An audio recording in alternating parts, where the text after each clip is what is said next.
साथियों, मुझे भाषण नहीं देना है क्योंकि यहाँ पे एक बहुत इम्पोर्टेंट जंक्शन पे हम लोग खड़े हैं। जब हमारे एक साथी दिलीप के साथ बातचीत हो रही थी, मैं दिलीप के साथ थी। बहुत ही क्रिटिकल कंडीशन में हमारे एक साथी यहाँ पे है, भूख हड़ताल में, एक डिमांड के साथ।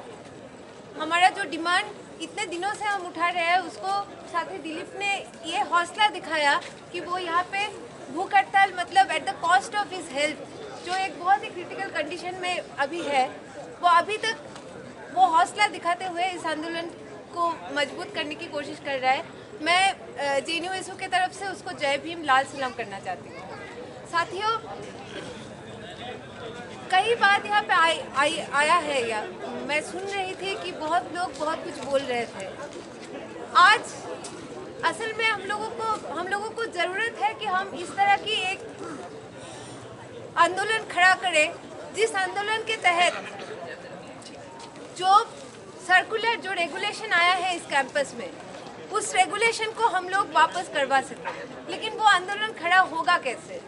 मैं जब स्कूल में गई थी, आज कई दिनों से जब मैं लोगों से बातचीत कर रही थी, तब एक बात बहुत साफ सामने आ रहा था कि लोगों में बहुत कंफ्यूजन है। लोग समझ नहीं रहे हैं कि ये UGC रेगुलेशंस है क्या और इसका इम्प्लीमेंटेशन क्या होने जा रहा है। मुझे आज ही सुनने को मिला कि वाइस चांसलर एक लिस्ट प्रिपेयर कर रहा है और इस लिस्ट के तहत उसने ऑलरेडी डिक्लेरेशन करना शुरू कर दिया अलग अलग जगह पे कि इतने सारे सेंटर्स हैं जिसमें कोई एडमिशन नहीं होगा। मतलब एक वाइस चांसलर एडमिशन पॉलिसी लागू करवा रहा है, एडमिशन होने जा रहा है, उससे पहले अनाउंस कर रहा है कि यहाँ पे तो एडमिशन होगा ही नहीं। UGC का एक मेंबर है, लेकिन अभी तक ये एक बार भी नहीं बोला वाइस चांसलर ने कि as I am the member of the UGC, I will take this question up. I will talk to the UGC. I will make sure that it gets pushed and this derogatory and this exclusionary policy is not implemented in JNU. The Vice Chancellor doesn't say that. लेकिन एक के बाद एक circular किस तरह से push किया जाएगा, उसका सारा इंतजाम यहाँ पे हो रहा है। कुछ दिन पहले हम लोग रेक्टर से मिलने गए थे। रेक्टर हम लोगों को बोलता है कि ऊपर से प्रेशर है, तुम लोग UGC पे जाके प्रोटेस्ट करो। इसका मतलब क्या है? JNU अभी तक हम लोग लीगेसी की बात इसलिए करते हैं क्योंकि JNU ने ये दिखाया है, अगर UGC भी कोई एक ऐसा पॉलिसी लेके आ रहा है जिसमें एजुकेशन को लेके कोई अंडरस्टैंडिंग नहीं है, जिसमें हायर एजुकेशन को ख़त्म करने के लिए पूरा इंतज़ाम किया जा रहा है, उस चीज़ को चैलेंज किया है, उस चीज़ को रिवर्ट किया है। इसलिए JNU खास है। मैं अभी चेन्नई से आ रही हूँ। वहाँ पे एक कॉन्फ्रेंस हुआ था जिसमें अलग अलग यूनिवर्सिटीज़ की रिप्रेजेंटेशन थी। कुछ चीज़ें बहुत कॉन्क्रीटली सामने आई कि ये जो अटैक है ये हर यूनिवर्सिटीज़ में अलग अलग लेवल पे हो रहा है। किसी यूनिवर्सिटी में फी हाइक हो रहा है, किसी यूनिवर्सिटी में डेमोक्रेटिक स्पेसेस को ख़त्म कर दिया जा रहा है, किसी यूनिवर्सिटीज़ में प्रोटेस्ट कल्चर को पूरा बैन कर दिया गया है, किसी यूनिवर्सिटी में सर्विलेंस के लिए, मॉनिटर करने के लिए जो CCTV कैमरा है ये सब इंस्टॉल किया गया है, मॉडल पोलिसिंग हो रहा है।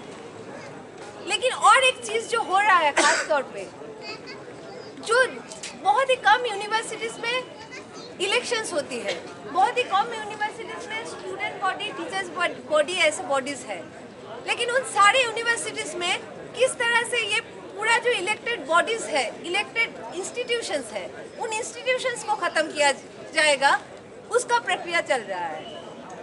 आज हम लोगों को ये रेट्रोस्पेक्ट करने की ज़रूरत है कि हम लोग जब स्ट्रगल कर रहे हैं, हम लोग जब बात कर रहे हैं, क्रिटिसिज्म है JNU-SU में रहते हुए, मैं ये बोलना चाहती हूँ कि ये क्रिटिसिज्म सुनना पड़ेगा।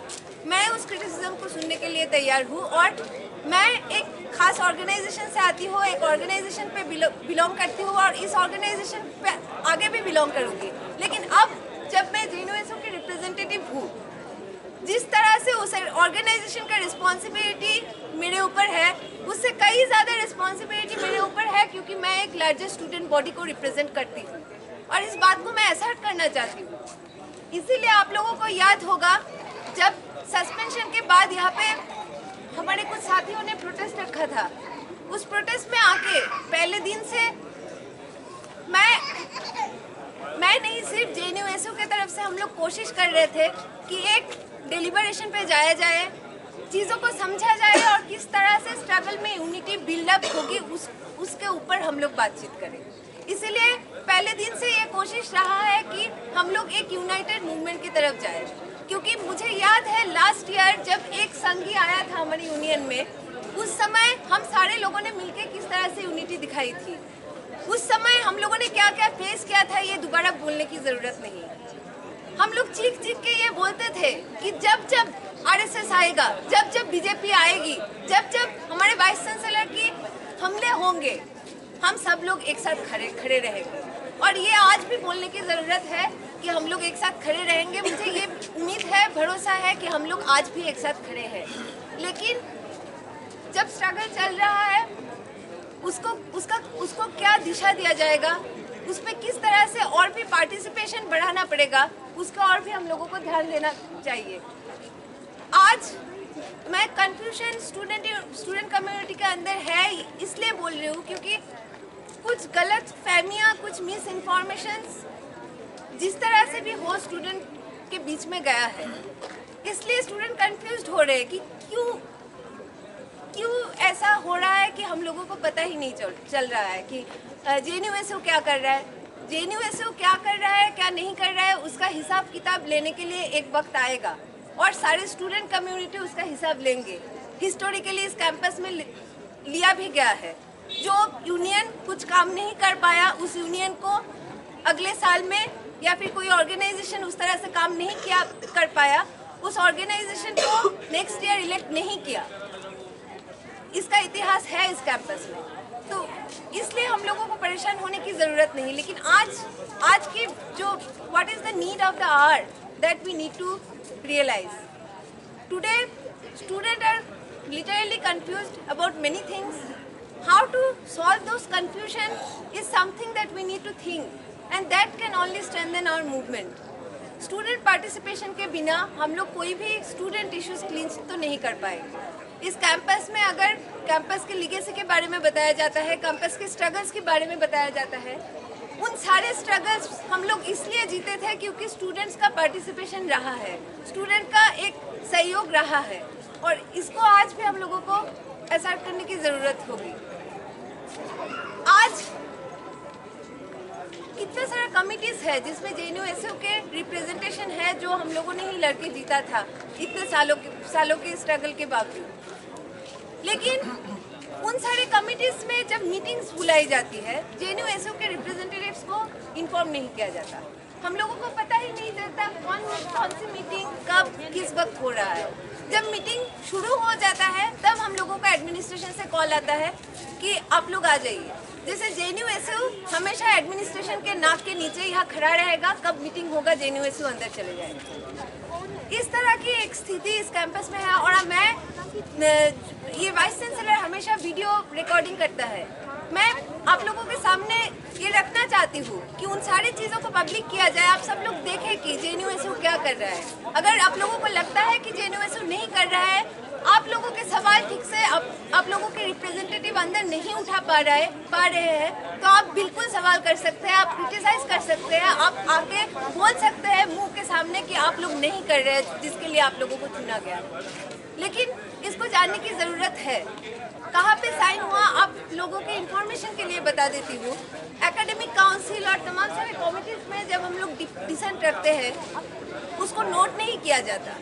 मैंने खुद स्टैंडिंग कमेटी में और बाकी जो अलग अलग कमेटी है उसमें मेल लिखा है, उसमें रिप्रेजेंटेशंस दी है, लेकिन जब मिनट्स लिखा जाता है कि JNU-SU इज एब्सेंट, लिखा जाता है JNU-SU couldn't attend। ये कभी नहीं लिखा जाता है that the administration could not inform, JNU-SU could not attend। This is what is coming and this is what the administration is telling to the student to accept। Now we need to reject this kind of politics which administration is playing at the cost of the students, at the cost of our struggle। इसीलिए आज unity की बात आ रही है। Unity कैसे होगी, किस तरह से होगी, जब हम लोग स्टूडेंट के सामने जाएंगे, स्टूडेंट के पास जाएंगे। आज भी इस कैंपस में कई सारे स्टूडेंट हैं जिन लोगों को पता नहीं यूजीसी का इम्प्लीमेंटेशन, यूजीसी रेगुलेशंस का इम्प्लीकेशन क्या होने जा रहा है। हम लोगों को ये जिम्मेदारी है हम लोगों के ऊपर कि हम लोग इस बात को स्टूडेंट कम्युनिटी के अंदर लेके जाए। और इसीलिए मुझे लगता है कि ये काफ़ी सारे संगठन के साथ भी बातचीत हुआ और जेएनयू की तरफ से ये एक प्रपोजल है।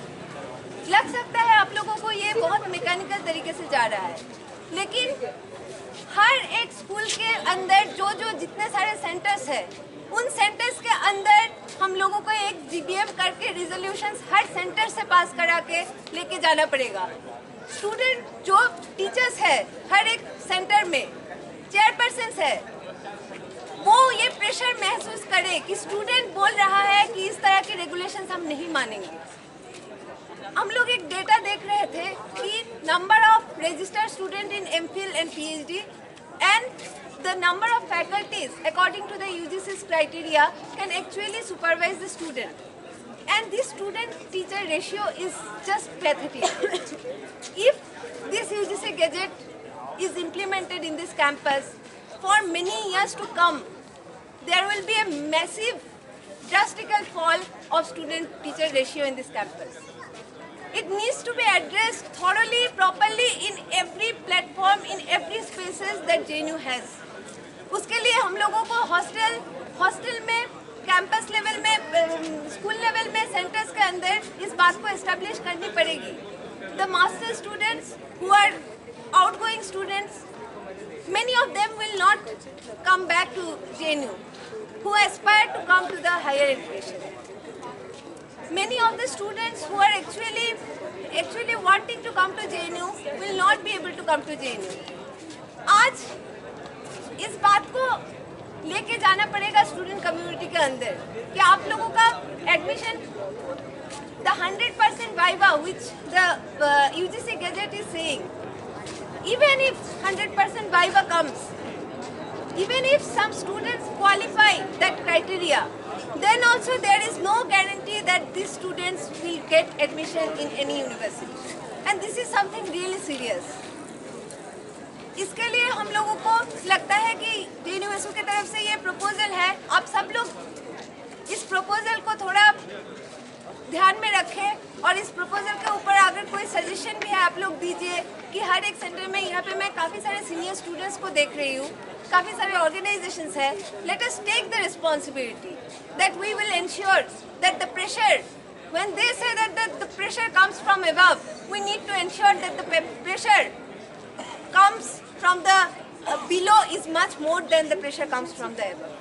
With this, I would like to appeal all of you to please contribute, to think collectively that how to strengthen the movement and how to fight this draconian UGC gadget. शुक्रिया, इनकलाब जिंदाबाद। बोलो। Thank you. अभी सुजैल बात करेंगे। मैं आपसे दो